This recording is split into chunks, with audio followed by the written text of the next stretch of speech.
नमस्कार, मैं हूं रोहित झा और आप देख रहे हैं हमारा खास डिबेट शो मिलकर मांगेंगे जवाब। आज हम बात भोजशाला पर आए ऐतिहासिक फैसले की करेंगे। अयोध्या के तर्ज पर फैसला हिंदू पक्ष के फेवर में आया। अब सवाल यह है कि क्या भोजशाला का यह फैसला काशी, मथुरा समेत अन्य विवादित स्थलों के लिए नजीर बनेगा या फिर सियासतदान अपनी राजनीतिक रोटियां सेकते रहेंगे। इसी मुद्दे से जुड़े हैं कई बड़े सवाल जिस पर मिलकर मांगेंगे जवाब। लेकिन सबसे पहले देखिए यह खास रिपोर्ट। इंदौर हाईकोर्ट ने धार की भोजशाला पर अपना फैसला सुना दिया। हाईकोर्ट ने भोजशाला को वाघ देवी मंदिर माना है। हाईकोर्ट ने कहा कि हमने पुरातात्विक और ऐतिहासिक तथ्यों एएसआई की सर्वे रिपोर्ट पर विचार किया है। एएसआई एक्ट के प्रावधानों के साथ साथ अयोध्या मामले को भी आधार माना। ऐतिहासिक और संरक्षित जगह देवी सरस्वती का मंदिर है। अब केंद्र सरकार और एएसआई भोजशाला मंदिर के मैनेजमेंट पर फैसला लेंगे। कोर्ट ने एएसआई का 2003 का वह आदेश भी रद्द कर दिया जिसमें एएसआई ने भोजशाला में हिंदुओं को पूजा का अधिकार नहीं दिया था। साथ ही उस आदेश को भी खारिज कर दिया जिसमें मुस्लिमों को नमाज पढ़ने का अधिकार दिया गया था। मुस्लिम पक्ष इस फैसले के खिलाफ अब सुप्रीम कोर्ट जाएगा। हाई कोर्ट ने दिया है जिसमें यह माना है कि ये जगह मंदिर की है और मुस्लिम पक्ष के लिए एक राज्य सरकार को बोला गया है कि एक अलग से जमीन दी जाए जहाँ पे वो अपनी मस्जिद स्थापित कर सके। लेकिन हम इस फैसले से सेटिस्फाइड नहीं है और अभी हमारे पास पूरा डिटेल्ड फैसला आया नहीं है, तो वो देखने के बाद ही हम बता पाएंगे कि हम इसमें आगे का कोर्स क्या लेंगे। लेकिन हाँ, डेफिनेटली हम इससे सेटिस्फाइड नहीं है तो हम इसको लेकर सुप्रीम कोर्ट तो जाएंगे। हाईकोर्ट ने भोजशाला को माना वाघ देवी मंदिर, एएसआई और अयोध्या केस को माना आधार। मंदिर और संस्कृत शिक्षा केंद्र के साक्ष्य मिले। कोर्ट ने पुरातात्विक ऐतिहासिक तथ्यों को माना। मुस्लिमों के नमाज पढ़ने का आदेश खारिज किया। मुस्लिम पक्ष सरकार से मस्जिद के लिए जमीन मांग सकेगा। 2024 में भारतीय पुरातत्व सर्वेक्षण ने भोजशाला परिसर का 98 दिन तक वैज्ञानिक सर्वे किया था। इसके बाद 23 जनवरी 2026 को वसंत पंचमी पर सुप्रीम कोर्ट ने दिन भर पूजा अर्चना की अनुमति दी। हाईकोर्ट में 6 अप्रैल से नियमित सुनवाई शुरू हुई जो 12 मई तक चली। हाईकोर्ट के इस फैसले के बाद भोजशाला की मेन गेट पर बैरिकेड लगाकर इसे बंद कर दिया गया है। इसके बाहर बड़ी संख्या में पुलिस बल तैनात है। माननीय इंदौर हाईकोर्ट ने इस पूरे परिसर को एक हिंदू मंदिर का परिसर घोषित किया है, उसको माना है। साथ ही साथ यहाँ पे हिंदुओं को पूजा पाठ का अधिकार दिया है और जो 7 अप्रैल 2003 का ऑर्डर था जो यहाँ पे नमाज की अनुमति देता था, उस ऑर्डर को कोर्ट ने खारिज कर दिया, सेट असाइड कर दिया है। साथ ही साथ कोर्ट ने कहा है कि जो लंदन म्यूजियम में मां वाघ देवी की प्रतिमा रखी हुई है, सरकार कंसिडर करेगी क्योंकि हमने बहुत सारे प्रत्यावेदन दिए हैं कि उसको वापस कैसे लाया जा सकता है। और साथ ही साथ कोर्ट ने मुस्लिम पक्ष को ये कहा है अपना एक प्रत्यावेदन सरकार को दे सकते हैं और धार के अंदर उनको मस्जिद दी जाए, एक ऑल्टरनेट लैंड दी जाए, उस पर सरकार विचार करेगी। न्याय का अधिकार सभी के लिए एक समान है। ऐसे में मुस्लिम पक्ष के सामने सुप्रीम कोर्ट का रास्ता खुला है। हाई कोर्ट के फैसले को चुनौती दी जाएगी। सुप्रीम कोर्ट इस मामले में क्या करेगा ये तो आने वाला वक्त बताएगा, लेकिन शासन और प्रशासन फिलहाल हाई कोर्ट के फैसले का पालन करेगा। भोपाल से बीएसटीवी के लिए मनोज राठौड़ की रिपोर्ट। तो रिपोर्ट आपने देखी। इसी विषय पर करेंगे चर्चा। हमारे साथ में कुछ खास मेहमान जुड़ गए। मेहमानों से आपका परिचय करवा देते हैं। हमारे साथ में डॉक्टर दीपेंद्र शर्मा जी जुड़े हैं, निदेशक हैं भोज शोध संस्थान के। सर स्वागत है आपका। साथ ही हमारे साथ में मुस्लिम स्कॉलर जमशेद आलम जी जुड़े हैं। जमशेद जी आपका भी बहुत स्वागत है। साथ ही हमारे साथ में जाने माने वरिष्ठ पत्रकार सुनील दत्त तिवारी जी भी जुड़े हैं। सुनील जी आपका भी बहुत स्वागत है। सबसे पहले सुनील जी आप ही के पास में आ रहा हूं। ऐतिहासिक फैसला हाईकोर्ट का, एक लंबे समय से हम देख रहे थे कि एक संघर्ष हुआ है, एक लंबा विवाद जो चल रहा था, क्या अब इस फैसले के बाद में उन तमाम विवादों पर अंकुश लग जाएगा? पुनीत, इस पूरे विषय में मेरा अपना खुद का जो मत है वो ये है कि ये कोई जय पराजय या हार जीत वाला फैसला नहीं है। ये ऐतिहासिक गलती को सही करने का आज फैसला हुआ है और उस सही करने का तरीका भी जो था वो बड़ा वैज्ञानिक था। आपने अपनी रिपोर्ट में बड़ी डिटेल में उसमें बताया कि किस प्रकार से एएसआई ने 96 दिन तक लगातार उस पूरे परिसर में अपना अभियान किया। तो ये जो एक फैसला है, एक बार फिर से पुनरुत्थान, पुनर्जीवन जो हमारा भारतीय संस्कृति दर्शन रहा है उसको पुनर्स्थापित करने का है। लिहाजा इसमें जश्न मनाना और ये तो ठीक है, मनाना है, राजनेता सियासतदान अपने हिसाब से करेंगे। लेकिन मेरा अपना जो व्यक्तिगत मत है वो यही है कि ये ऐतिहासिक भूल को ठीक करने का फैसला था आज। लेकिन सुनील जी, ये भूल कहां हुई थी? क्यों हिंदू पक्ष को मंदिर में पूजा करने से रोक दिया गया था? क्यों ये तारीख तय कर दी गई थी कि केवल आप मंगलवार को पूजा कर सकते हैं, जबकि जो इतिहास के जो यहां पर प्रमाण निकल कर आए, जो एसआई ने बताया, उसमें साफ तौर पे वो सारे साक्ष्य दिए गए, दिखाए गए, बताए गए कि किस तरीके से पहले एक मंदिर था, इसका इतिहास रहा है। फिर क्यों उन तमाम जो इतिहास के साक्ष्य थे उसे नजरअंदाज कर दिया गया था? पुनीत, जो पहले जिस प्रकार से इस मस्जिद या मंदिर, अब तो मंदिर चूंकि कोर्ट ने कह दिया है, तो उसको लेकर जिस प्रकार से पहले दलीलें दी जाती रहीं, इतने वैज्ञानिक आधार इतने स्पष्ट नहीं थे, तो उस समय जो कोर्ट ने फैसला किया कि ठीक है, आप इस पर अपने नमाजी पढ़िए और पूजा भी होगी, और पूजा भी कब, वो साल में एक बार, जब सरस्वती पूजन बसंत पंचमी का दिन होता है, तो उसको लेकर बहुत सारे कयास आप लगा सकते हैं, बहुत सारे लेकिन कुंतु परंतु लगा सकते हैं, और ये भी कह सकते हैं कि राजनीतिक तुष्टीकरण का एक विषय था उन दिनों की सरकारों का। लेकिन ये सारी अब भूतकाल की बातें हो गई हैं। वर्तमान तो ये है कि अब वो जो भोजशाला मंदिर है वो प्रागैतिहासिक रूप से अब मंदिर का ही एक अंग है, मंदिर का ही परिसर है। ये हाई कोर्ट ने कह दिया है। अब उस पर कैविएट भी आज सुप्रीम कोर्ट में लगा दी हिंदू पक्ष ने। बिल्कुल, निश्चित तौर पर सुप्रीम कोर्ट तक जाना चाहिए, और मगर मेरा तो ये मानना है कि जो दूसरा पक्ष है उसे बड़ा विशाल हृदय करके और इस गलती को स्वीकार करते हुए अपने साथ भी समाहित कर लेना चाहिए कि हाँ, ये गलतियां कहीं हुई थी, उसे ठीक करने का मौका मिला तो हम भी साथ में हैं। ठीक है। डॉक्टर दीपेंद्र शर्मा जी, आपके पास में आ रहा हूं। सबसे पहले तो बधाई आपको, एक लंबा संघर्ष हुआ और जिस तरह से हाईकोर्ट में लगातार सुनवाई हुई, आखिर में जीत इसे हिंदू पक्ष के लिए किस तरह से देखा जाए? क्योंकि हमने देखा कि लोगों के आंसू छलक उठे। कई सारे ऐसे लोग थे जो इंतजार कर रहे थे इस घड़ी का कि कब उन्हें उनका हक मिलेगा। मां सरस्वती, ज्ञान की वो देवी, लेकिन उनके लिए इतना लंबा संघर्ष। सर, आज न्यायालयिक फैसले के द्वारा आज सत्य को सामाजिक और संवैधानिक प्रामाणिकता मिली है।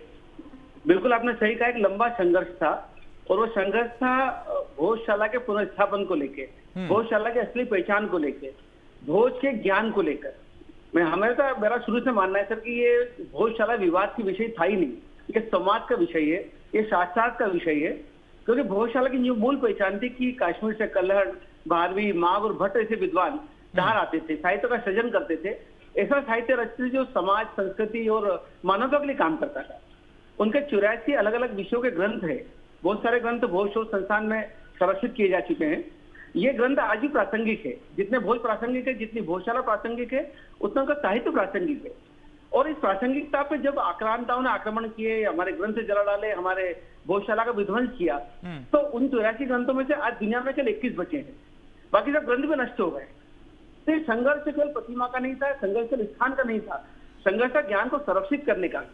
और न्यायालय के फैसले से ये सब चीजें एक साथ संरक्षित होने लगेगी, एक जनमानस बनने लगेगा, और हम शिक्षा के साथ, साहित्य के साथ, स्थान के साथ साथ और सांस्कृतिक मुद्दों को दीपेंद्र शर्मा जी, आक्रमणताओं ने हमला किया था, ये तो सर्वविदित है।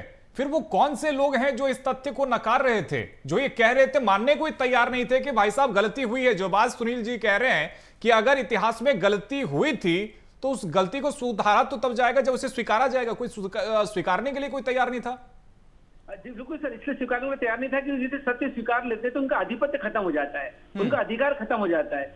जो आक्रांताओं ने जिन मानबिंदुओं को नष्ट करने की कोशिश की थी, वो पुनर्स्थापित हो सकते थे। उन्होंने पूरी कोशिश की कि इसको कैसे भी करके इसका स्वरूप परिवर्तन रखा जाए, बरकरार रखा जाए, और वो अनाधिकारियों की चेष्टा थी वो बनी रहे।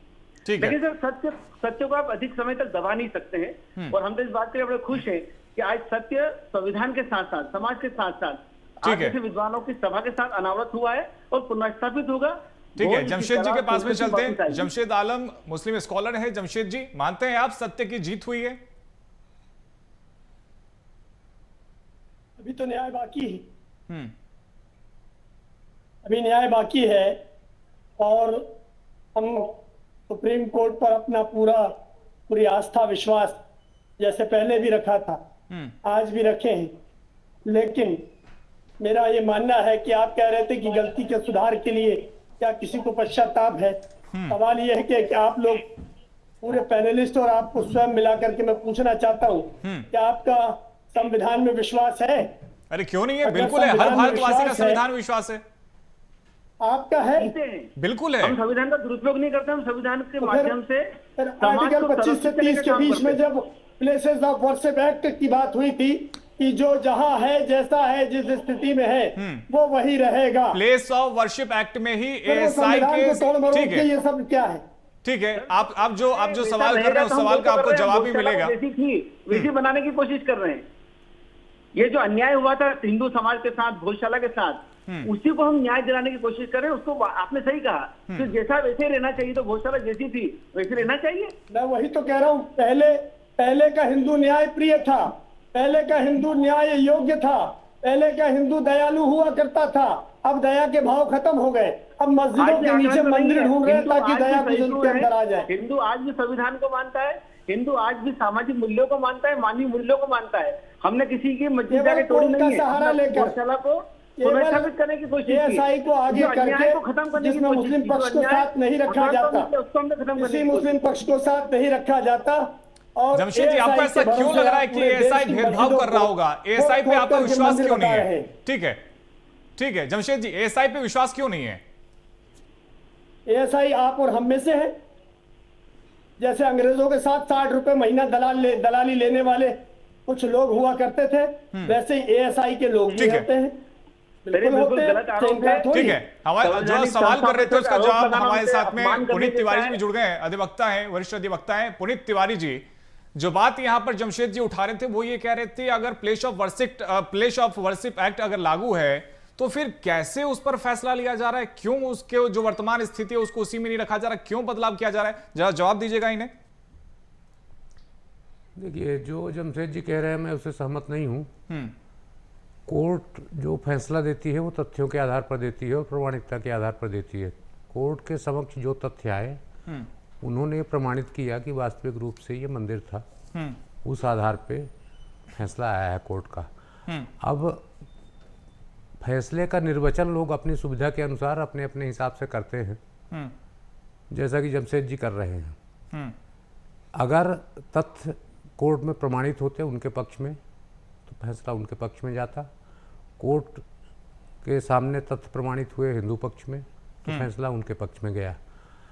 वर्शिप एक्ट, मेरा ऐसा मानना है कि जो कोर्ट ने उसमें निर्वचन किया है कि उसमें लागू नहीं होता, वो बिल्कुल सही है। वर्शिप एक्ट का प्रावधान दूसरा है और यहाँ जो विवाद था वो विवाद दूसरा था। ये संरक्षित स्मारक है एएसआई के द्वारा, बिल्कुल उसे अलग रखा गया था। वर्शिप एक्ट लागू नहीं होता। बिल्कुल ठीक है। अब रही बात अपने अपने निर्वचन की, तो वो सबके सब अपने लिए स्वतंत्र है, जो अपने चाहे। ठीक है जमशेद जी, छोटा सा ऐड करना चाहते हैं, उसके बाद लौट रहा हूं। जमशेद जी जल्दी से। देखिए, सुप्रीम कोर्ट ने आखिर अयोध्या के मामले में ये तो माना था ना कि जहां पर आज आपने बाबरी मस्जिद तोड़ के राम मंदिर की बात कही थी, वो तो झूठा साबित हुआ ना, वो झूठा साबित हुआ ना। आखिर आपने वहां भी सुप्रीम कोर्ट को नकार दिया। आप न्याय और नियम की बात करते हैं तो सुप्रीम कोर्ट को नकार दिया कि उन्होंने झूठ बोल रहे हैं 3 जजों की बेंचेस ने स्पष्ट किया था कि वहां पर मंदिर था ही नहीं, मगर फिर भी 3 जजों ने ठीक है, सरासर झूठ बोल रहे हैं। हमने उसको स्वीकार किया। ठीक है, पुनीत तिवारी जी को दिखाइए। उसको स्वीकार किया। जमशेद साहब सरासर अयोध्या वाले फैसले में भी झूठ बोल रहे हैं। एक भी इनके तरफ से तथ्य प्रमाणित नहीं हुआ कि वहाँ मस्जिद थी। सारे तथ्य जो वहाँ भी एएसआई की तरफ से आए थे वो सारे मंदिर की ओर प्रमाणित कर रहे थे और इसी आधार पर वहाँ मंदिर भी नहीं था। आप पूरी सुप्रीम कोर्ट की रूलिंग पढ़िए। आप मुझे एक वर्डिक्ट दिखा दीजिए जहाँ ये लिखा हो कि वहाँ मस्जिद थी।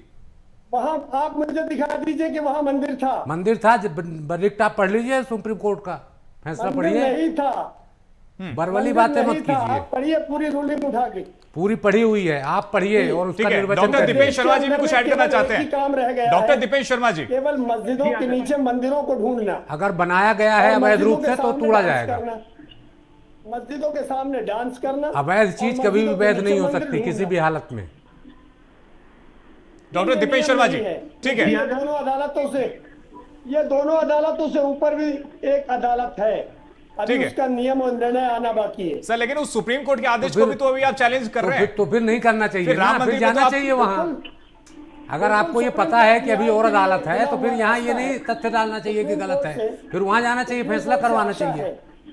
सुप्रीम कोर्ट से भी आशा है, नियम के तहत हम बिल्कुल अपनी मांग बिल्कुल, आप सबके सामने पक्ष खुला हुआ है, सबको जाना चाहिए और फिर विश्वास रखना चाहिए, फिर उंगली नहीं उठाना चाहिए कि नहीं साहब गलत हो रहा है हमारे ठीक है। साथ। उसके ऊपर भी एक अदालत है जो वर्शिप एक्ट नहीं मानते, उनको ये बता दूं कि सुप्रीम कोर्ट से ऊपर भी एक अदालत है। तो उससे आप डरिए, उसको समझिए आप। उस कुरान में जब कहा गया कि किसी स्थान पर बलात् कब्जा करके करीबी नमाज कबूल नहीं होती है, यहाँ मंदिर है, घंटियां बजती है, नहीं, आप बताइए, उसको इस नहीं स्थान पर मानेंगे। यदि आप जबरन नमाज पढ़ते हैं तो मुस्लिम समाज खुद को भी धोखा देता है। 99 करोड़ देवी देवता आप है कुरान को देश भी के नहीं अंदर मानेंगे, में, आप आपका सुप्रीम कोर्ट मानना को भी है? नहीं मानेंगे, आप हाई कोर्ट को ये भी नहीं मानना मानेंगे। जब तक आपका है या आपकी मन नहीं? की नहीं होती है तब तक आप किसी आपका को ये नहीं मानना मानते। है या नहीं? आपका ये मानना है कि नहीं कि 99 करोड़ देवी देवता है? आपका गलत निर्वचन मस्जिदें है, कम पड़ जाएगी, आप होते जाइए। आपका गलत निर्वचन है। 99 करोड़ देवी देवता नहीं होते। छोटी- आप पढ़िए, छोटी है। पहले धर्म को पढ़िए फिर बताइए। भाई, हमको तो यही बताया गया है। आपको गलत बताया गया है, मस्जिदें जिसने कम पड़ बताया वो भी जाएगी, गलत आप था और आप भी होते सुनील गलत दत्त थे। तिवारी जी, जमशेद जी को जवाब दीजिए। एएसआई पे भी सवाल उठा रहे हैं और ये कह रहे हैं कि एएसआई को भी हम नहीं मानते, किसी के दबाव में एएसआई ने इस तरीके से रिसर्च किया था। जमशेद आलम जी को मुस्लिम पक्ष को साथ रखा ही नहीं इन्होंने मुस्लिम पक्ष ठीक है, को आप सुन कभी लीजिए साथ ना। नहीं रखा। ठीक है जमशेद जी, आपने पर्याप्त सवाल पूछ लिया, आपने पर्याप्त समय भी लिया, अब जवाब ले लेते हैं। सुनील दत्त तिवारी जी। मैं कोई राजनीतिक विषय पे बात नहीं करूंगा। मैं आप थोड़ा सा और इसको करेक्ट कर दूं। भोजशाला में आधिपत्य को लेकर जैन समाज ने भी अपना दावा पेश किया था, साथ में मुस्लिम पक्ष तो था ही, लेकिन जो वैज्ञानिक प्रमाण आए 188 जो स्तंभ थे उसमें हिंदू देवी देवताओं के, हिंदू संस्कृतियों के जो कलाकृतियां उकेरी गई थी, वो 188 स्तंभ आज भी इस बात का प्रमाण दे रहे हैं कि वो हिंदू मंदिर ही था, हिंदू संरक्षित इमारत पूरी थी वो। उसके बावजूद भी यदि कहीं कोई शको शुबा है तो एक बार फिर से सुप्रीम कोर्ट की ओर रुख करें। आपके पास वैज्ञानिक तथ्य हैं, मगर अनर्गल किसी भी प्रकार का आपने एक विषय बोला कि सुप्रीम कोर्ट ने बोला है कि अयोध्या में राम मंदिर था ही नहीं, जिस जगह पे बात की गई, बिल्कुल कहीं ऐसा वर्डिक्ट नहीं सुप्रीम कोर्ट का नहीं है। सुप्रीम कोर्ट ने बड़े विचार दिल दिखाते हुए ये भी कहा कि आपको हम एक मस्जिद बनाने के अलग जगह दे रहे हैं, जैसा हाई कोर्ट ने यहाँ पर कहा। क्यों? मानवीयता के आधार पर। पुनीत तिवारी जी, अभी सुनील जी ये आग्रह कर रहे थे कि मुस्लिम पक्ष को एक बड़ा दिल दिखाना चाहिए, अब चूंकि फैसला भी आ चुका है, तो क्या आपको लगता है लेकिन जो जमशेद आलम जी जैसे लोग हैं वो कुछ भ्रम भी फैला देते हैं समाज में भी, लोगों में भी? बिल्कुल फैलाते हैं और यही हमेशा से होता आया है। वास्तविकता यह है कि सबकी वो है कि जब अपने पक्ष में नहीं होता तो लोग अनर्गल आरोप लगाते हैं, एएसआई पे आरोप लगाते हैं। अयोध्या में जो एएसआई के उस समय चीफ थे वो इनकी समाज थे, मैं कोई उसमें समाज या धर्म की बात नहीं कर रहा हूँ, लेकिन वो अपने ड्यूटी का ईमानदारी से निर्वहन कर रहे थे। इन लोगों ने उनके ऊपर भी आरोप लगाया कि निजाब वो मिल गए हैं और उन्हें ऐसा कर दिया है। तो ये सब क्या है? और फिर जब अगर आप मान रहे हैं, न्यायिक प्रक्रिया को मान रहे हैं, न्यायिक प्रणाली को मान रहे हैं, संविधान को मान रहे हैं, तो फिर चुपचाप जो आपके पास अवसर है, जो आपके पास रेमेडी है, उसमें जाना चाहिए। आप जाइए सुप्रीम कोर्ट को बताइए कि साहब हाई कोर्ट का फैसला ये इस कारण से गलत है, और उसमें उनसे फैसला लीजिए अपने पक्ष में, पर प्रमाणित तो करना पड़ेगा ना वहां। जमशेद जी, बोलने से थोड़ी होगा। जमशेद जी, किस आधार पर सुप्रीम कोर्ट जाएंगे? कुछ तो बताना पड़ेगा कि आखिर हाईकोर्ट ने जो फैसला सुनाया है यदि वो गलत है तो कैसे गलत है, साबित तो करना पड़ेगा। बिल्कुल, हमारे 6 अधिवक्ताओं ने हाई कोर्ट में भी रिट दायर की थी। उसके अलावा सुप्रीम कोर्ट भी जो हम लोग जाएंगे और भी बहुत सारे एविडेंस लेकर जाएंगे, क्योंकि जिस तरीके के ये लोग सर्वे आपने एएसआई के जितने भी अफसरों को ले गए उसमें मुस्लिम पक्ष था ही नहीं। और दूसरी बात, हमारी पश्चिमी दिशा में जो मस्जिद का गुंबद हुआ करता है उसका क्षेत्रफल बहुत लंबा चौड़ा और खाली होता है, उसका ये लोग फायदा उठाते हैं। ठीक है दीपेंद्र शर्मा जी, एएसआई की जो कार्य प्रणाली थी, जो रिसर्च किए गए 2000 पेज के जो डॉक्यूमेंट्स, जो रिपोर्ट तैयार की गई थी, क्या केवल एक पक्ष को फायदा पहुंचाने के लिए तैयार किया गया था क्या? बिल्कुल असत्य बात है, असत्य आरोप है।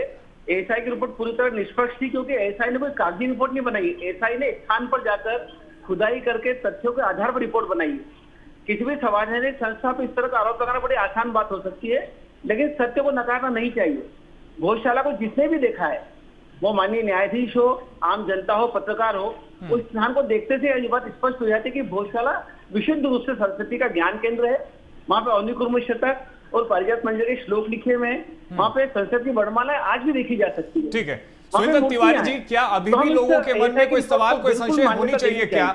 यदि हाईकोर्ट भी ये कह रहा है कि राजा भोज ने बनवाया था, मां वाग देवी की ये मंदिर है, क्या अभी भी लोगों के मन में वो सवाल होना चाहिए जो जमशेद जी पैदा करने की कोशिश कर रहे हैं? यदि आपने दीपेंद्र शर्मा जी ने अपने ओपनिंग में बहुत एक अच्छी बात कही थी, उसको थोड़ा सा और विस्तारित करें तो जो भोजशाला का जो पूरा परिसर है वो तक्षशिला से बड़ा शिक्षा का केंद्र था भारत का।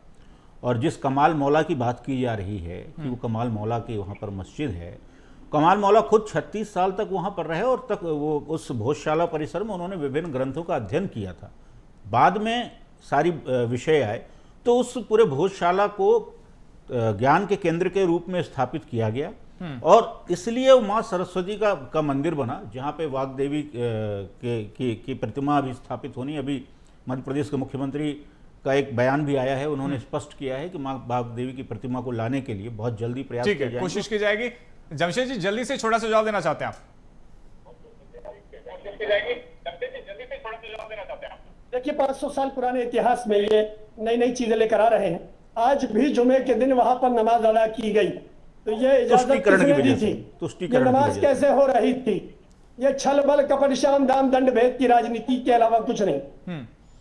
पुनीत तिवारी जी, क्या इतिहास है भोजशाला परिसर का? वो जो एएसआई ने बताया है, वो जो हाईकोर्ट ने भी माना है, या फिर वो जो जमशेद आलम जी कह रहे हैं? देखिए साहब, ऐसा है कि किसी भी अवैध चीज़ को किसी भी तरीके से वैध कभी नहीं किया जा सकता। नमाज पढ़ी जा रही थी, क्या किया जा रहा था, ये सब कालांतर की बातें हैं, है ना। हम किसी के घर में रहें और कब्जा कर लें और बताएं कि हमारा ये घर है, तो ये असंभव है। कोर्ट के सामने हमको प्रमाणित करना पड़ेगा कि साहब हमने से ये मकान किस तरीके से और कब कैसे बनाया है। हमारे रहने भर से वहाँ से ये नहीं हो जाएगा कि मकान का मालिकाना हक हमारे पास है। ये है न्यायिक सिद्धांत। अब टिप्पणी करना सबका अपना अपना अधिकार है, सब स्वतंत्र, सब कर सकते हैं और सबके पास रेमेडी भी उपलब्ध है। मुझे लगता है कि इसमें टीका टिप्पणी करने के बजाय कानूनी पहलू और कानूनी अपना अधिकार अपनाएं, वो ज़्यादा बेहतर होगा। जमशेद आलम जी, सुप्रीम कोर्ट तो आप जाहिर है, लेकिन क्या एक प्रयास नहीं होना चाहिए मुस्लिम पक्ष की तरफ से भी कि अगर हाईकोर्ट ने फैसला दे दिया है तो उस फैसले का स्वागत होना चाहिए और कम से कम एक मिसाल पेश किया जाना चाहिए मुस्लिम पक्षों की तरफ से भी? देश के अंदर में जितनी भी मस्जिदों के नीचे मंदिर ढूंढा जा रहा है, एक जैसी ही प्रक्रिया चल रही है। आप चाहे कहीं का, आप भोजशाला के अलावा, अयोध्या के अलावा, आप ज्ञानव्यापी, मथुरा, काशी, जहां का भी मामला आप देखेंगे, एक जैसी प्रक्रिया ये लोग प्री प्लान लेकर आते हैं। हाँ, मुझे मालूम था आप यहाँ पे आएंगे। ठीक है, दीपेश तो शर्मा जी, ये डर आपने देख लिया, ये डर है कि ये फैसला केवल अयोध्या या फिर धार भोजशाला तक सीमित नहीं है। इन्हें डर है कि आने वाले समय में ज्ञान व्यापी या फिर जो काशी मथुरा है वहां पर भी इनके अगेंस्ट में फैसला आ सकता है। सर, क्यों नहीं आएगा? यदि वहां पे मथुरा और काशी में भी स्पष्ट प्रमाण दिखाई दे रहे हैं, मंदिर, अधूरे मंदिर आज भी संभल है, में भी चल रहा है। तो ये डर क्यों है इनके मन में? दूसरा सर, मालवा के बारे में तो स्पष्ट है कि राजा भोज का कार्यकाल 1010 से 1033 के मध्य में रहा है और मालवा में संतलक कालीन 1350 में आए, तो 3 से 3.5 साल पहले भोज का कार्यकाल रहा है। तो भोज की जो भोजशाला है वो बहुत प्राचीन चीज है और इस्लाम का आक्रमण मालवा में बहुत पुराना है। ठीक है, तो ये सुरेंद्र- सत्य स्वीकार ठीक करना है, इसमें पड़ेगा साहब एक कि मैं चीज़ जोड़ना चाहता हूँ। पहले आए कि बेटा पुनीत जी, पहले आए? छोटा सा कमेंट कीजिएगा, समय की कमी है। पुनीत जी, अभी आपने कहा कि साहब वो उसमें नमाज पढ़ने का आदेश दिया गया था। कभी इसमें विचार किया गया कि नमाज पढ़ने का आदेश क्यों दिया गया था? अगर मस्जिद थी तो फिर आदेश की आवश्यकता ही नहीं थी, वो तो वहाँ नमाज होनी ही चाहिए, फिर आदेश की क्या जरूरत पड़ी? 1992 संदेह के का बाद में बिंदु जो तो यहीं से इतिहास शुरू हो आप जाता है लोगों ने ना। रचा है, 1992 के बाद ही सारे देश के अंदर में ये स्थिति पैदा की गई। सुनील तिवारी जी, क्या 1992 के बाद ही ऐसी स्थिति बनी है? जो बात यहाँ पर जमशेद जी उठाने की कोशिश कर रहे हैं और वो ये कह रहे हैं कि बार बार जो एक पक्ष है उसको दबाया जा रहा है और जो सरकारी मिशनरी है, जो जांच एजेंसी है, उनका गलत उपयोग हो रहा है। कदापि नहीं। इस देश में लोकतंत्र है और लोकतंत्र के तहत ही हमारी कोर्टें फैसला कर रही हैं। उनका शायद जो दिशा निर्देश है वो बाबरी मस्जिद की तरफ है। तो बाबरी मस्जिद का ताला 1900 जो ढांचा गिरा 1992 का, उसके बाद से ऐसा यदि है, संभल भी निकलेगा। अभी जिस प्रकार से बहुत सारी चीजें निकल रही हैं तो संभल में भी इसी प्रकार के हैं। तो ये मान के चल लेना चाहिए कि ये जो सनातनी संस्कृति है फल फूल रही थी, आक्रांताओं ने इसको नेस्तनाबूद किया और अब वापस मिल रहा है तो खुश हो जाना चाहिए। ठीक है, लेकिन इस सब के बीच में ऐतिहासिक फैसला है। फिलहाल समय की कमी है। बहुत शुक्रिया डॉक्टर दीपेंद्र शर्मा जी, साथ ही जमशेद आलम जी, सुनील दत्त तिवारी जी आपका भी, और पुनीत तिवारी जी आपका भी। तो देखिए, इंदौर हाईकोर्ट ने ऐतिहासिक फैसला सुनाया है। उसके बाद द मुस्लिम पक्ष ने सुप्रीम कोर्ट जाने की तैयारी कर ली है। लेकिन इन सब के बीच में जो फैसला हाईकोर्ट की तरफ से सुनाया गया है, हिंदू पक्ष इस फैसले से संतुष्ट है और स्वागत कर रहा है। फिलहाल इस पूरे मामले को लेकर सियासत भी हो रही है और तरह तरह की जो बयानबाजी है वो भी देखने को मिल रही है। तो आने वाले समय में अपडेट्स हम आपको लगातार देते रहेंगे। फिलहाल इस कार्यक्रम में इतना ही। खबरों का सिलसिला जारी है। आप देखते रहिए बेस्ट टीवी। नमस्कार।